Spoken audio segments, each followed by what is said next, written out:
Hey guys, welcome to this episode of The Rachel Cruze Show. So today I'm going to talk about what I spend in a week. I've seen some people do this online. I've heard a few comments from you guys. I thought, well, that's a good challenge. So I sat down and looked at some random week. I think I picked a random week in like September and just said, here, pick this week and let's go through and see how much I spend in a week. And again, every week looks different. Every week has different needs, has different things going on, obviously. But the goal here is to say, okay, am I sticking to my budget and am I managing my spending? Because this is big when it comes to spending, even just in real life stuff, right? This is real life situations. And you want to make sure that even though life is happening, are you doing everything on purpose? Do you have categories in your budget to actually spend the money? And are you staying on track? Now, in this example, I didn't include monthly expenses like insurance or giving and that kind of thing. But we're going to talk about kind of that day-to-day expenses that just pop up randomly in the Cruze household. So here we go. I'm going to get the big one out of the way. You can yell at me, you can judge me, and I don't care. But I do spend $200 a week on a cleaning service. Yep. They come in. We were doing every other week for a while. And then after 3 kids and, work, school, all the things, I was like, you know what? If I can up it, I want to. This was a want. And it's worth it for us. Now, if you're, on baby steps 1 through 3 and you're working the plan, you're starting out, then this kind of stuff I understand is a luxury for sure. But we're on baby step 7. And so we have kind of that flexibility now because we've been doing this for 12 years. Okay, so it doesn't happen overnight. We were not able to do this early on in life, but we've worked our way up. There's all my justifications why I have a cleaning service once a week. There it is. All right, next up, this specific week, I had $85 for a plumber that came out. And I remember our disposal would not work and our water took forever to drain out of the kitchen sink. And the night before, it just stopped draining completely. Nasty water in the sink. Couldn't figure it out. So we got a plumber in there. And who knew that noodles, here's a little fun fact for you. Noodles is one of the worst things to put down your disposal in your sink because they expand the more water that they have over time. And we love Italian in our house. I mean, I literally make an Alfredo or spaghetti or something at least once a week. So I was like, yeah, that's probably a lot of noodles. And then I always thought that dropping a lemon down your disposal and taking all the lemon goodness was okay and that it wasn't bad. No. He shamed me too. He was like going through everything. I was like, I'm sorry. Yes, I'm sorry. I do that. So anyways, $85, learned my lesson. Good to go. All right, on food. I went back and saw on Amazon that I bought Cavender seasoning. If you've not done this, it's like a Greek seasoning. It's so good. We use it during our Greek nights when I make Greek. It's delicious. We were running out, so I Amazoned it, apparently, for $10. We spent around $120 on groceries and $105 at Costco that week. Then eating out, we did Uber Eats one night for $47.85.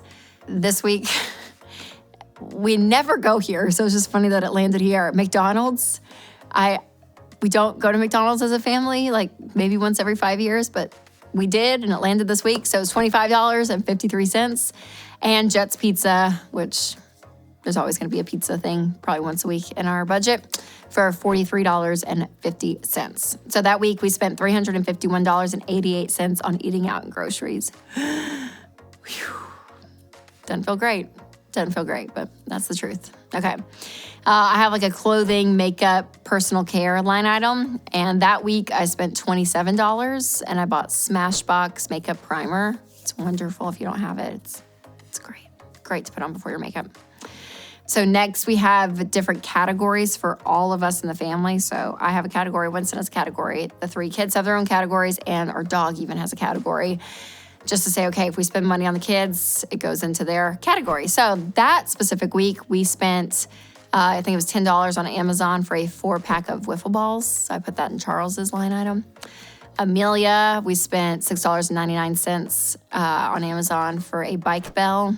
She wanted one of those like ding, ding, $7. For June, our dog, we spent $29.99 on a dog fingernail clipper thing. I don't even know if it worked, but we spent it. And then I spent in my category $60 after tip for a manicure. And then I spent $10.70 on Kristen Hanna's book, Firefly Lane. And then our last category for the week was household expenses. So we have one called just home. And I just put all random stuff that we buy for the house in that category. So that specific week, we bought $28.29 for a 12-pack of G2 gel roller pens. When I open my junk drawer, I'm like, I just need pens in there. And I don't know if it's my kids that steal them. I don't know what happens, that they're gone always. So I do remember that week being like, we need more pens. So I Amazon that. And then I got a 20-pack of hangers for my kids and their clothes because I ran out of hangers and needed more hangers. Now, before we talk about the grand total, let's take a quick break so I can tell you about one of our sponsors. So are you a busy parent that's focused on family and faith? Well, what about finances? Times are tough, but there's a budget-friendly biblical solution to rising healthcare costs, and it's through Christian Healthcare Ministries. They're caring, cost-effective, and Christian. So to learn more, go to chministries.org/Rachel. All right, so the grand total from that Sunday to Sunday of that week was close to $750 that week. So again, I mean, I feel like that was a pretty normal week for us. I think some weeks are way less expensive than others. Depends on what's going on. What I end up buying, I think everything on that list I ended up buying. But again, the important thing that you really, really want to focus on is to make sure to know everyone's budget's going to look different. So don't compare your budget to mine. And you want to know what are our money goals. That's what makes life unique, is to say, okay, here's our income, here's our expenses, here's our goals, here's what we're shooting for, and it's all about you. Okay, so it's not about everyone else. It's not comparing your life to everyone else. It is what is going on for you. And having a budget, you guys, helps so much. Like that kind of stuff that I spent the money on, I can tell you I did it with such freedom because I knew we had the money. Like I went on the EveryDollar app and I looked to see, okay, how much do I have left in my category here? Is it wasteful to buy wiffle balls for Charles because he's like freaking loves it and we've lost 3 of them. We only have 1 left.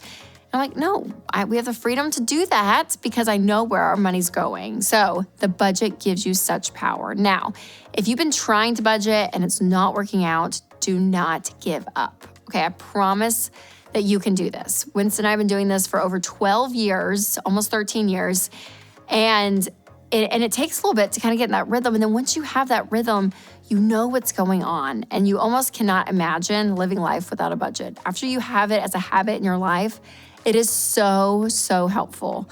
And also though, give yourself grace because you're not gonna get it right every time. And there's some months we look up and we're like, oh my, we spent how much out to eat? Oh God, you do it and you're like, man, or how much groceries that week were so expensive. So we're going to change different categories. Like things are going to be happening. Mistakes are going to be made, but give yourself some grace. Now, there are certain budget categories that you really want to keep consistent. And then there's those that you look at, you say, wow, we consistently struggle with. So when the ones that are moving a lot, so this could be, clothes, this could be food, try to see, okay, how can we save some money and actually cut back in those areas? So here are some examples for this. You could try the no spend challenge. And if you don't know what that is, make sure to check out my video in the show notes to see how to do it. And it's actually a very helpful exercise. Also, wait a day or more before making a purchase. So you actually know, do I really need this? And then the categories that you tend to overspend on, I would recommend cashing out the exact amount of cash that you need for that category. So when you go and spend money, here's the amount of money I have, and this is all I have. I have to stay within this. Now, those of you that are new to budgeting, just a couple of things to remember. It's gonna take about 3 months to get your budget right. Okay, 3 months, so give yourself grace. Also, you wanna do a zero-based budget. So this is your income minus all of your expenses, including giving and saving, should be listed out, and your income minus that should equal 0. So every dollar coming in is assigned to a category. And if you need help, EveryDollar, the budgeting app I mentioned earlier, it is so, so great. It helps you understand budgeting. It walks you through a budget. I mean, it makes it so, so simple. So again, budgeting, it's a great thing. It gives you permission to spend. It is a freeing idea that you have control of your money and your money doesn't control you. Okay, so share this video with a friend who wants to keep track of her spending and do things really well with her money. And for all you guys, remember to take control of your money and create a life you love.